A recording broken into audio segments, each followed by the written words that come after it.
¿Qué tal? Bienvenidos y bienvenidas una vez más a Útero Vivo, un nuevo episodio que tenemos para compartir con ustedes. Hoy lo hemos llamado La voz silenciosa del útero, un título hermoso. Bueno, hoy queremos abrir un espacio muy especial y profundo para hablar de las enfermedades del útero desde la fenomenología de la enfermedad. Hasta hace poco, debo confesar que yo tampoco había escuchado hablar de la fenomenología de la enfermedad. Cuando escuché ese nombre por primera vez, me sonó algo complejo, pero al acercarme un poquito más, descubrí una mirada que me despertó curiosidad y reflexión. Pero, ¿qué es esto de la fenomenología de la enfermedad? Bueno, es una mirada que nos invita a ir más allá del síntoma físico y preguntarnos, ¿qué está viviendo esa persona? ¿Qué historia, emociones o experiencias acompañan ese proceso? No busca reemplazar la medicina ni ofrecer respuestas absolutas, sino abrir una reflexión, entender que el cuerpo también puede expresar aquello que a veces callamos o a veces o aquello que a veces guardamos o que a veces no logramos ver, porque detrás de cada experiencia hay una historia única y queremos acercarnos a ella con respeto, sensibilidad y sin juicio. Muchas veces cuando hablamos de una enfermedad, solemos enfocarnos solo en el cuerpo físico. ¿Qué síntomas tengo? ¿Qué diagnóstico me dieron? ¿O cómo puedo aliviarlo? Y claro, eso es muy importante. Pero esta mirada nueva sobre la fenomenología de la enfermedad nos invita a abrir una pregunta un poquito más amplia. Además de lo que ocurre en el cuerpo, ¿qué está viviendo esa persona? ¿Cómo se siente? ¿Qué historia, emociones o experiencias la están acompañando en este momento de su vida? No se trata de pensar que las enfermedades aparecen únicamente por emociones, no, ni de buscar culpables o respuestas absolutas, tampoco de reemplazar la medicina ni los tratamientos. Más bien es una invitación a mirar con más amplitud, amor y sensibilidad, entendiendo que cada mujer y cada historia son únicas, porque a veces el cuerpo también aparece, o más bien dicho, parece hablar un lenguaje propio.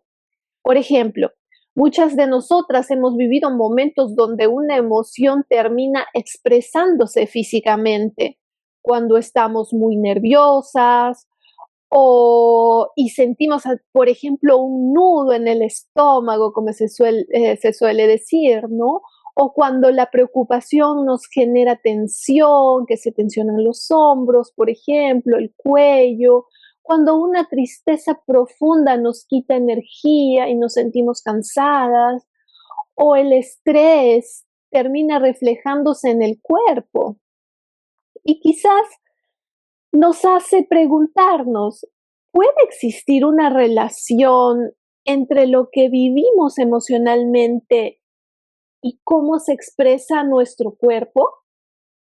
Bueno, hoy Eli nos compartirá esta mirada y queremos invitarte a escuchar este episodio con el corazón abierto, con curiosidad y sin juicio, simplemente como una oportunidad para observar un poquito más, conocernos más y recordar que detrás de cada síntoma, de cada proceso y de cada cuerpo hay una mujer viviendo una historia única. Bueno, yo doy el paso a Eli. Eli, hola, Hola, bienvenida. muy buenos días. Saludos para todos. Eh, Gracias, Sofía, por este pase. Sofía explicó el concepto de la fenomenología de la enfermedad. Ahora yo me voy a adentrar en el tema y voy a comenzar con una experiencia personal para que se pueda entender. Estudié constelaciones familiares con un médico psiquiatra. Él había estudiado las constelaciones familiares con Brigitte Charpentier, discípula de Bert Hellinger, que fue el creador de esta terapia sanadora. Él realizó sus estudios en Madrid, en la escuela de ella, constelaciones familiares, y obtuvo la licencia para poder impartir la formación a todos los países. En Venezuela, en una universidad, él era el decano de la Facultad de Psiquiatría y logró que le aceptaran la materia justamente de fenomenología de la enfermedad. Y así pasó y la introdujeron en el pensum de estudios. ¿Por qué? Porque podemos tener una enfermedad en cualquier parte de nuestro cuerpo, pero la psiquis es la que va a actuar encima de ese trastorno que tenemos. Y esa psiquis puede ayudarnos como puede hundirnos. Y de ahí el tema tan importante. Bert Hellinger, teólogo, psicólogo clínico, filósofo, escritor, fue el creador de constelaciones familiares. Pero se inspiró en Carl Jung, porque Carl Jung, su pensamiento fue que somos nuestros ancestros. Él habló de la epigenética, de la genética, y pues heredamos de esa tribu ancestral muchos de nuestros comportamientos y enfermedades, actitudes e historias inclusive. Entonces, Bert Hellinger en los años 70, digamos que revoluciona la sociedad con estas nuevas prácticas. Ahora, ¿qué pasa? Por otro lado, hay un médico oncólogo, también alemán, que se fusiona con Bert Hellinger y le agregan el hecho fortuito a las constelaciones familiares, o sea, transgeneracional, pero el suceso que también te impacta de tal manera que te ocasiona una enfermedad. ¿Y a qué se debe esto? Que Hammer recibe, él y su esposa, pues la peor de las noticias, su único hijo fallece trágicamente.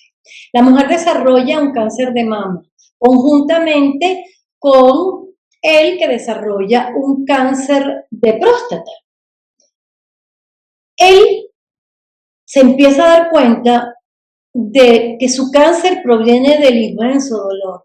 Trata de salvar a su mujer, médico también, pero ella no logró transmutar este pensamiento y ella pues fallece.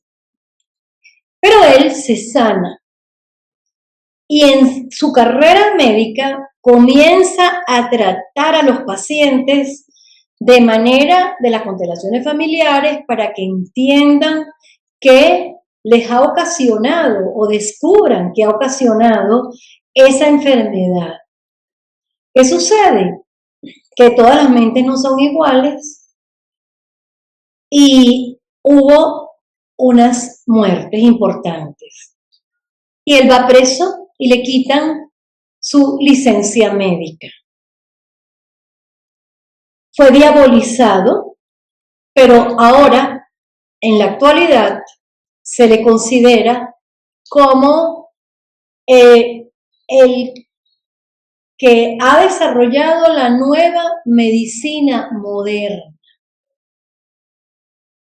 Él después logró salvar a mucha gente y por eso finalmente se le vuelve a otorgar ese crédito. Estas historias son recientes porque Bert Hellinger muere en el 2017. Hammer muere en el 2019. Pero ahora les voy a hablar de otro personaje que también murió en el 2019 a los 90 años, que es Louise Hay. Louise Hay desarrolló un cáncer en su útero, motivado a algo muy trágico que le había pasado en su niñez. Habían abusado de ella, bueno, pasó por una niñez realmente lamentable. Cuando ella desarrolla este cáncer, se recoge y comienza a analizarse y ver qué le produjo esta situación. Se dio cuenta que su útero estaba dolido porque su útero había sido dañado. Y ella empieza a estudiar metafísica, revierte el cáncer y se convierte en una motivadora, en donde imparte sus conocimientos a través de conferencias, en videos que se encuentran, están disponibles, en técnicas que ella misma desarrolla para combatir la enfermedad, que principalmente es el perdón a ti misma porque tú no eres culpable de esas cosas que te sucedan, y el entendimiento de que pues pueden haber personas que te ocasionan dolor, pero tú tienes que mutar esa herida para sanarte. Louise Hay tiene como escritora varios libros, pero el más interesante de ellas es Sana tu cuerpo, donde hay técnicas para cada órgano. Y yo lo que quería era dejarles esto porque justamente nuestro canal, que es Útero Vivo, está destinado a la mujer, a su reproducción, y pues desarrollamos tumores, desarrollamos pólipos, desarrollamos muchas enfermedades que no las voy a nombrar, fibroma como el que me salió a mí, pero todo eso es la consecuencia de. Entonces, cuando buscamos el motivo de, podemos ejercer una sanación en nuestro cuerpo. Porque la pregunta que nos tenemos que hacer no es el por qué, sino el para qué. Entonces, el para qué es el que voy a yo actuar para sanarme. Ojalá esto ayude a muchas mujeres para encontrar una solución, no abandonar la medicina, eso no es la recomendación, sino ver estas técnicas que influyen en nuestra psiquis para poder combatir, transformar ese pensamiento y combatir la afección que tenemos. Voy a leerles el testimonio de Louise Hay. Tiene que ser literal, por eso lo voy a leer. El cáncer solamente era la manifestación certera de un profundo resentir, mientras que devoraba mi cuerpo. Es la conclusión de ella para poder sanar su herida, sanar su dolor, sanar su mente, sanarse a ella misma y sanar su energía. Hoy sí le voy a dejar un mantra, aunque esto también una conversación, pero bueno, el podcast es una conversación, pero le voy a dejar un mantra. Soy mi útero, soy su memoria. Soy la herida, pero también soy la sanación. Soy mi útero, soy mi memoria, soy la herida, pero también soy la sanación. Hasta el próximo podcast. Las esperamos.